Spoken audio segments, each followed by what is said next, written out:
Hi, my name is Trisha. Welcome to my channel, Bloom in Wild Places. Hey, do you have just a couple of minutes? Because if so, I just want to talk to you about the step one spiritual principle of honesty. And man, has that propelled me in my recovery. And it's still propelling me today, not just in step one, but in my day-to-day existence. So what does it mean to be spiritually honest? Well, I thought honesty was just not lying. And trust me, that is part of honesty. And some of the things that I learned in this program were how to be honest with myself and most importantly with another person. And that person was my sponsor. And so one of the most painful ways that I learned honesty, and I do say painful, I mean, I just have to be honest with you guys, right? I'm not going to lie, but it was sending food photos to my sponsor. So not every sponsor does this, but my sponsors have all required that I send them pictures of everything I put in my mouth. And when I first came into the program, I am not exaggerating when I say I'd rather you watch me go number 2 than look at how I eat, because I was so ashamed of how I ate, the quantity, how fast I ate, etc., that I just had learned to eat in secret. And what I would do is I would go, I would eat, like I'd have a public version of how I would eat. I'd go to a restaurant and eat like a bird, and people would comment like, "Oh, that's all you're going to eat?" And like, "Oh yeah, I'm not very hungry today." So that was a lie. I had to admit, man, I'm lying to people about how I eat. And then I would go home or in my car or through a drive-through, etc., and I would just devour. Like I couldn't stop putting the food in my mouth. And the more that I ate, the more shame that I felt, and that shame just drove me to put even more into my stomach, and until I was sick, until I was physically sick, laying around, unable to move, hating life, and that was just my cycle. And then I would swear, I'm never going to do that again. And I would plan for my next diet.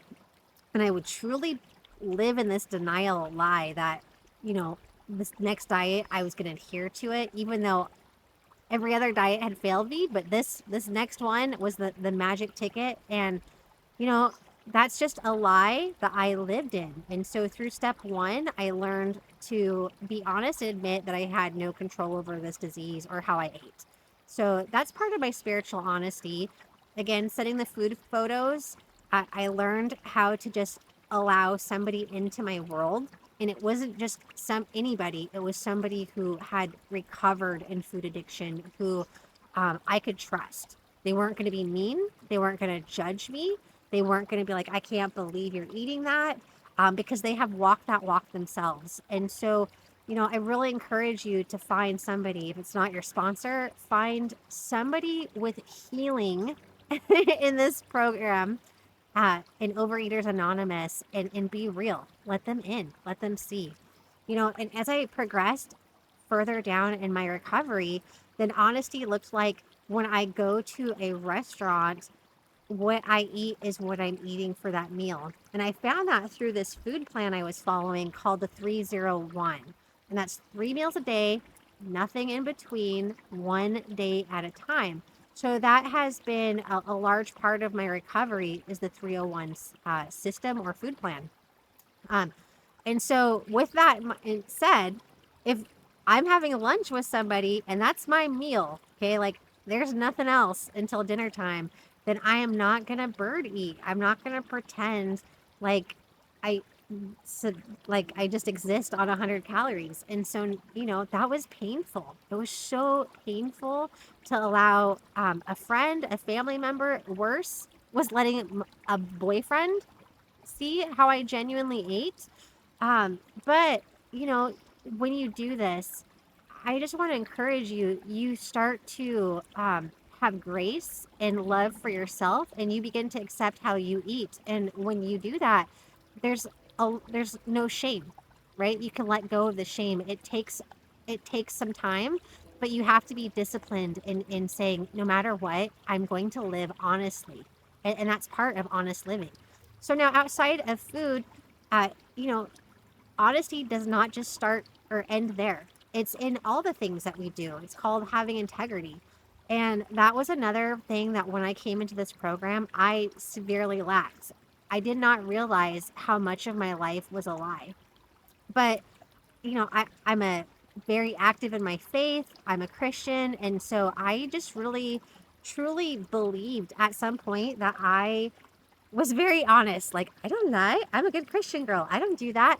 Okay, but as I was working the program, I realized, man, everything I do and everywhere I go is a lie. Like, I'm pretending to be a better employee than I was. I couldn't own up to a mistake. So that was part of my living in integrity and being honest was when something happened, instead of trying to hide it and make it like, oh, no one's going to see that. It's fine.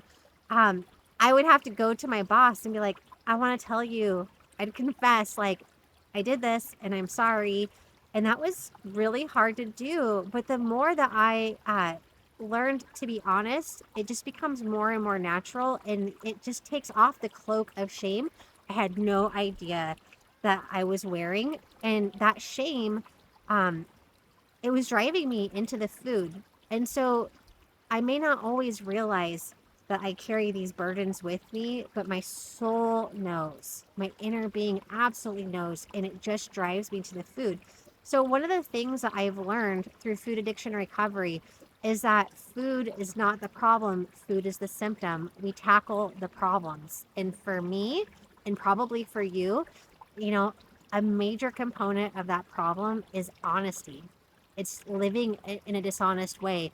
It's just you know, a little bit here, a little bit there, until it's just a mountain on top of us. And so I just encourage you today to make an action plan for yourself. You're not going to be perfect. I'm not perfect in this. I just want to say to you, I'm still not perfect in this, but every day I strive to be as honest as I can. And so you make a goal for yourself. What does that honesty look like? Is it allowing somebody into your world to see the food that you eat? That's a big action plan. That's a big step in your recovery. When you do that, you're going to be amazed at the healing you find. Maybe it's telling a partner your true feelings.